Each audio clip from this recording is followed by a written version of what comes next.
Hello दोस्तों, कैसे हो आप सब। आप सभी को आज हम पढ़ाएंगे विद्युत इलेक्ट्रिसिटी के बारे में कि इलेक्ट्रिसिटी होती क्या है।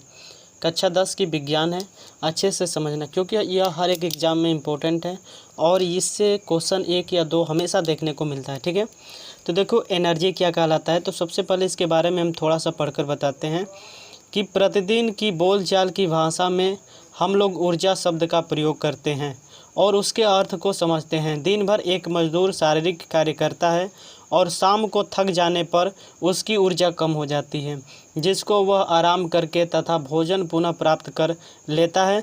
अक्सर हम कहते हैं कि एक गिलास संतरे या गन्ने का रस में बड़ी मात्रा में ऊर्जा होती है। बीमार पड़ जाने पर टॉनिक का प्रयोग करके ऊर्जा प्राप्त की जाती है। इसी प्रकार भोजन करने, फलों के रस एवं टॉनिक लेने से हमें ऊर्जा प्राप्त होती है, जिससे हमें पुनः काम करने की क्षमता प्राप्त होती है। इसी प्रकार कोयला, पेट्रोल, लकड़ी आदि अनेक प्रकार के ईंधन हैं जिसमें मशीनों को कार्य करने की क्षमता प्राप्त होती है।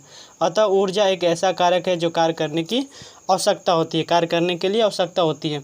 तो इतना मैंने जो पढ़कर सुनाया आप सभी को, तो इससे यही समझ में आता है कि जिससे हमें कुछ एनर्जी मिलती है, जिसको खाने से पीने से जहाँ से हमें कुछ एनर्जी प्राप्त होती है, उसी को ही क्या कहते हैं, ऊर्जा कहते हैं। इसको एक शब्द में कैसे कह सकते हैं कि जब किसी वस्तु में कार्य करने की क्षमता होती है, जब किसी वस्तु में कार्य करने की क्षमता होती है तो कहा जाता है कि वस्तु में क्या है, ऊर्जा है।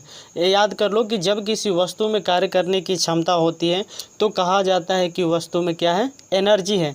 अर्थात हम कह सकते हैं कि कार्य करने की क्षमता को ही एनर्जी कहते हैं। Capacity of doing work is called energy. कार्य करने की क्षमता ही क्या कहलाती है, एनर्जी कहलाती है। Thank you so much for watching me this video.